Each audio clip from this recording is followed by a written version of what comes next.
What's up and welcome back. I'm John Stark from AmericanMovieGuy.com, your favorite blind film critic.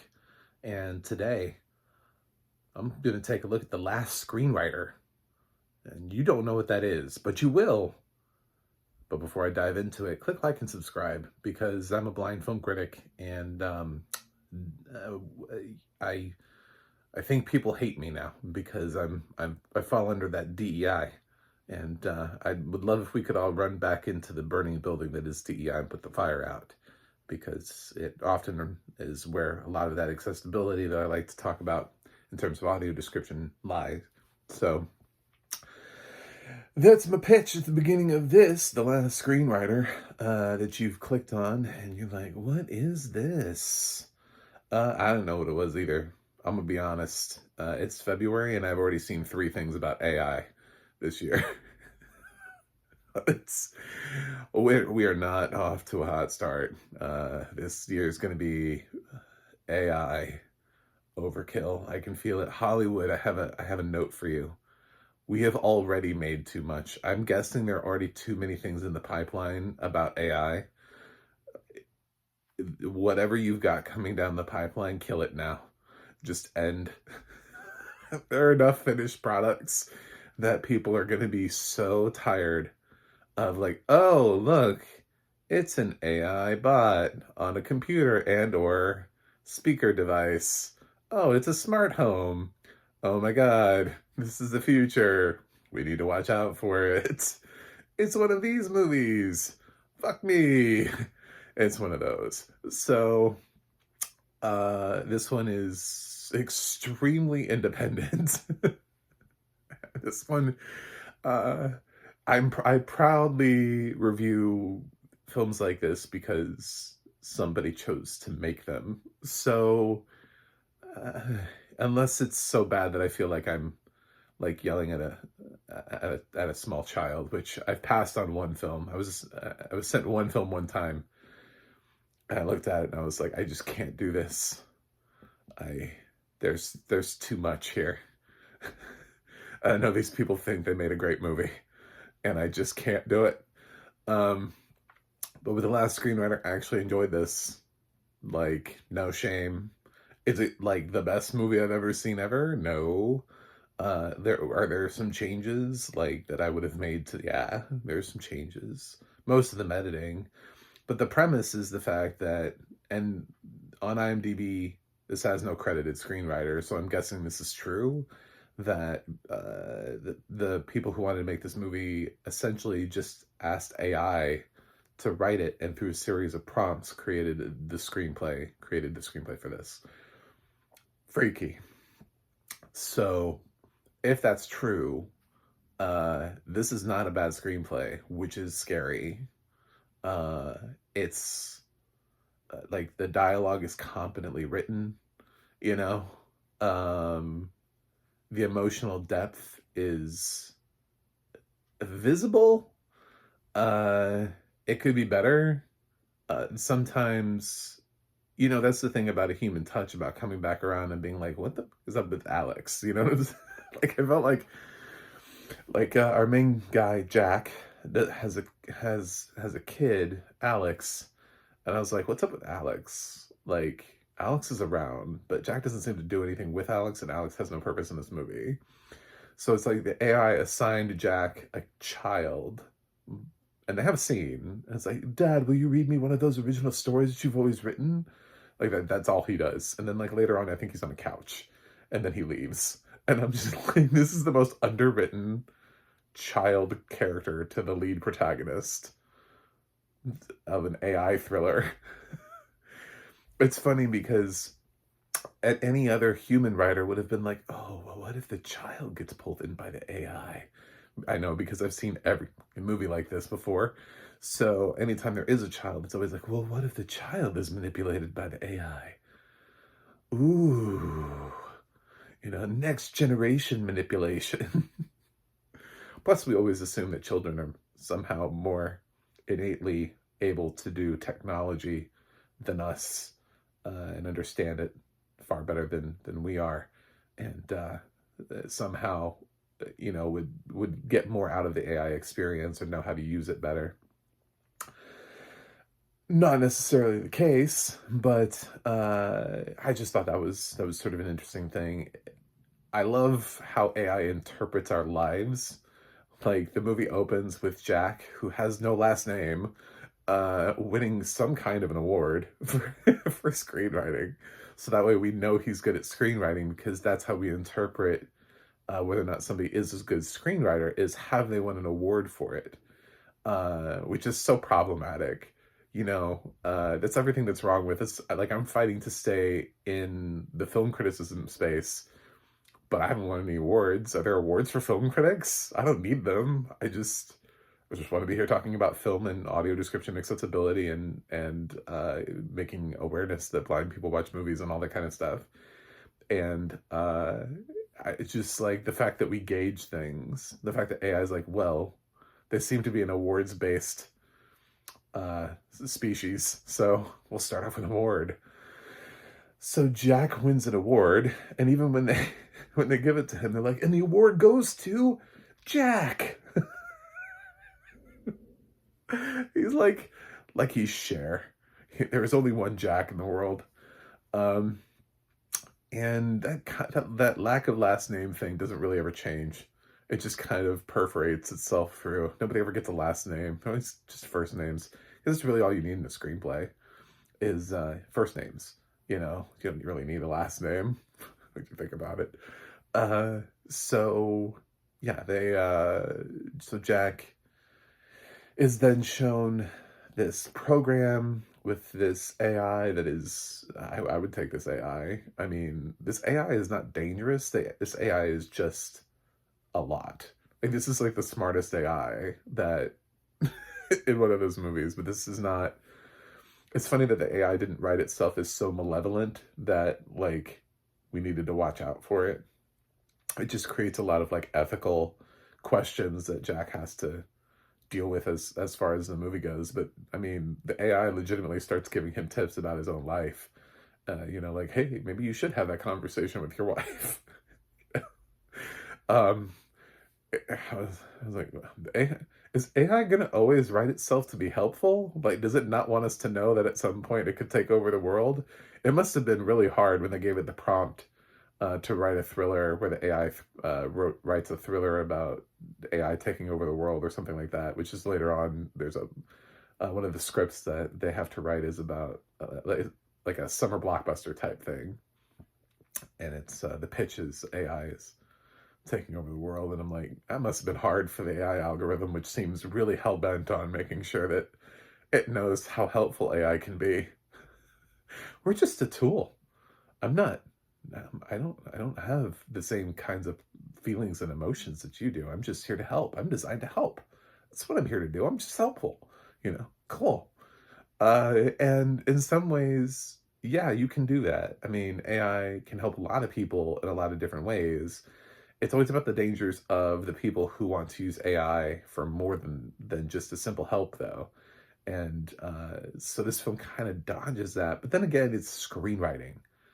So the biggest danger here is that AI would put humans out of work, which, I don't know that this film is really ready to have the conversation on a wider scale other than Jack. The question is more like, will AI put Jack out of work, even though Jack's thinking about larger scale things? But a lot of the reasons why Jack does or does not work has to do with his reactions and just generally his life. He has a wife, Sarah, who doesn't really seem to do anything except go upstairs and downstairs.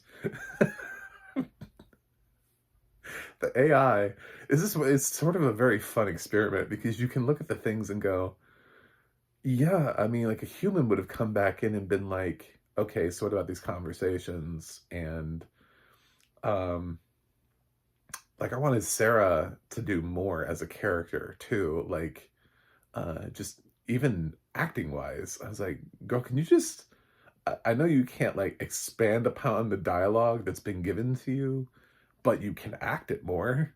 I mean, there's a way that you can say a sentence, and then there's a way you can say a sentence. You know, get up in there. give give your poorly written side chick some some grit. Get it, get it. But nah, this movie seems to be largely about the just Jack uh and AI. There are some side characters, like he goes and visits this guy, like there's a character in the hospital, and then that pans out in a way, and but it has no emotional core to it. So a lot of the things that he talks about with the AI about you know, things having like sort of emotional relevance, and you know, people aren't perfect, blah blah blah, all those kind of things. Yeah, I don't know. The AI really does not do well with supporting characters. AI really wrote one strong character, which gives the actor who plays uh, Jack Michael Popo. I think that's what it is. It's looks like people, but it's like sort of spelled like you accidentally mistyped it and autocorrect didn't catch it. So, uh, yeah, he did a good job in the lead role, and it kind of it powers the movie through. Uh, I also liked whatever they used for the AI voice was good. One of the things about Renner that I just saw, which was another AI thriller that I don't know came out like what 2 weeks ago. I know this didn't really come out. It's just, oh, this is just on Vimeo. You can find this on Vimeo. It didn't require a password or anything. You can just watch this on Vimeo. So go and do it. It's like an hour and 12 minutes, so it is feature length. It's not the longest movie ever, but better for it. You know, I mean, we don't. Movies can be an hour and 12 minutes. It's all about what you put in the movie. So, uh, it's I don't know. In Renner, Marcia Gay Harden was Marcia Gay Harden, and I heard it immediately, and it was like, well, the AI just sounds like Marcia Gay. It sounds like you're using a like an overlay, like in the future, uh, when you have one of those devices, like a Siri device or something like that, like you're able to pick instead of picking, you know, Alex and all those other random voices that go through. You can actually go like Morgan Freeman, Melissa McCarthy, Marcia Gay Harden, Denzel Washington. You know, you can actually like pick who you want the voice to be, and then somebody just picked Marcia Gay Harden. That's what it sounded like. So here, I don't know what the actress's name is, so she's way more effective as an AI because I believed it more. It didn't sound like Marcia was doing a lot of acting in the other movie. Uh, you know, emoting. This is a little bit more straightforward and works better as AI. Actually, even I would say it's even better than whoever voiced the AI in Afraid, that shitty thriller from last year. That voice didn't really sound like AI either. This is the closest thing that sounds like it might be an AI prompt. So, yeah, there's a lot to like here, especially when you consider the fact that this movie was made how it was made, with sort of like lesser known actors, director, low budget, and this thing got audio description. Yo, you know, I mean, for every film that I've argued with about audio description that has low budget, and they're like, I can't figure out how to put an audio description track on this. We don't have the money for it. It's like, this thing isn't. Is this thing even in theaters? How did this thing generate money? You know, like it was like given some grants or something as an experimental project. So I guess, you know, they raised some money. They were like, hey, we want to do an experiment. And people were like, ooh, this will be fun. But yeah, no, they had money in the budget for an audio description track. There's an audio description track on this movie with a human narrator, which is interesting because they totally could have gone the other route and been like, we're leading into the AI thing and we're going to do text to speech. No, it's a human. Presumably written by one as well, although I don't know the name for the writer. I have not met them. aware of, talked to, spoken to the narrator, but not the writer. Most of my notes lie within the writing. Choice words, when you choose your words, you tend to choose words that are very sort of explosive uh, words, like very like extreme reactions to things. Like Jack is paralyzed, or Jack stands there paralyzed, I think was one of them. He's not really paralyzed, he's just kind of contemplating. Do you know what I'm saying? But like when you hear the word paralyzed, when you think about what it means inability to move, not choosing not to move, not simply not moving, but the inability to move, which is why oftentimes it's paralyzed with fear is usually when we use that. Um, but in that instance, it just feels unwarranted. It feels like even with what's going on, that he's not actually paralyzed. He's just more contemplative than anything else. He's musing, if you will, on life.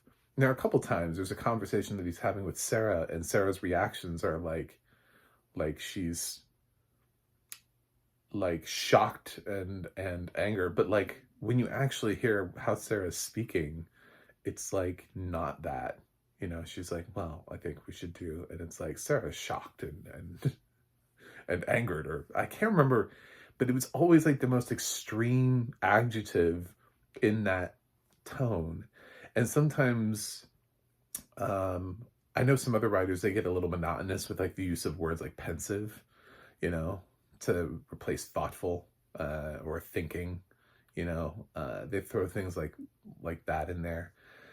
There's a reason for that, is because we don't live in the extremes.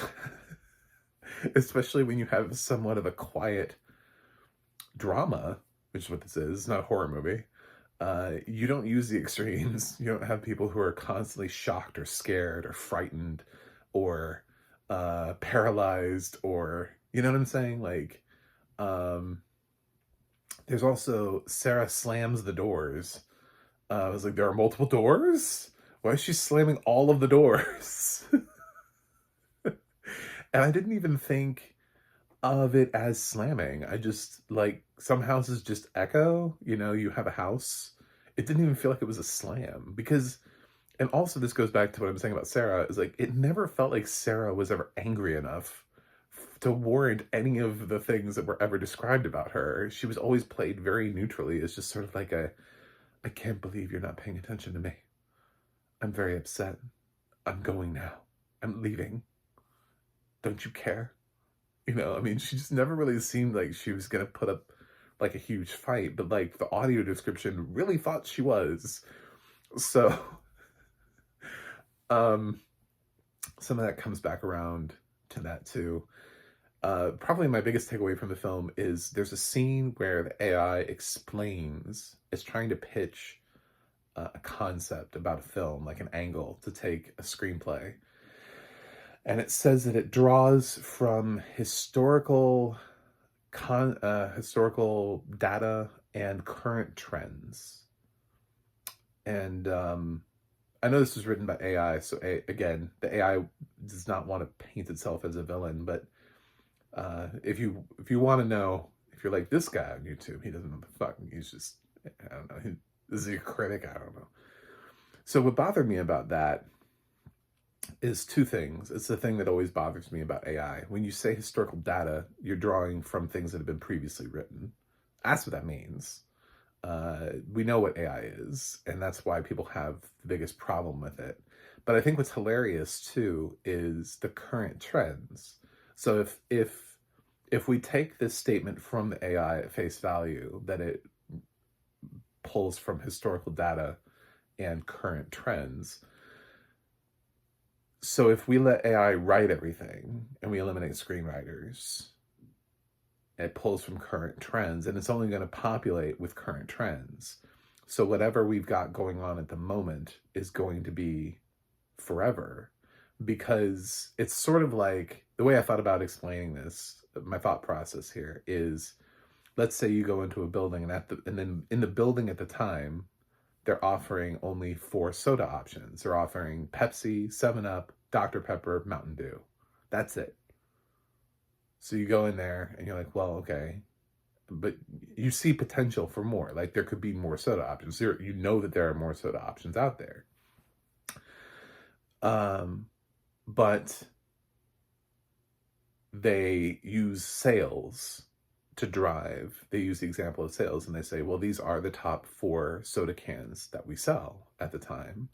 It's like, well, those are the only 4 sodas that are here. So of course they're the top 4. But if you keep trying to talk to somebody that doesn't quite process that like an AI does, it's never going to try to imagine what the 5th thing could be if it doesn't exist. So if it's pulling from current trends, like say the 90s, television shows might be populated. You might have completely propagated with family sitcoms so that you turn on the TV and on every network is like a family sitcom where it's just mom, dad, kids, wacky neighbors, and or other family members. And that's every single show ever, because that's kind of what was on there. Or it reads that Friends is really popular at the time. So then suddenly everything is Friends. And Friends remains popular even if the other shows doesn't. So it just keeps seeing the trend as being Friends. So it just keeps trying to replicate Friends. It looks at procedurals that are around at that time. You know, everything from Law and Order to NYPD Blue and interprets the fact as, well, that must be what people want because those are the popular shows at the time. Therefore, I'm just going to write a whole bunch of cop dramas. So then that's all you get. And if that's all that's there for you to consume, at some point, it's all that you will consume. And so things that come along later, and when we get these new trends, like when we had sort of a reality show boom in the early 2000s, that doesn't exist because that wasn't there in the 90s. That wasn't there at the time.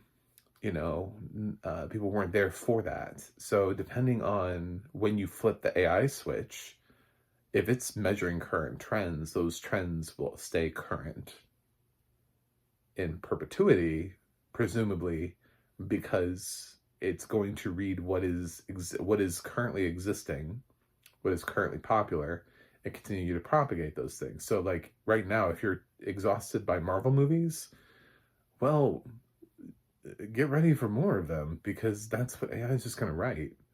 And then all of the sort of like offbeat movies, we're going to have to hope that independent filmmakers still exist and that they don't use AI, because a lot of fresh trends, a lot of new ideas often come from independent filmmakers. When you look at sort of the found footage genre that came through with Blair Witch Project, I was independent.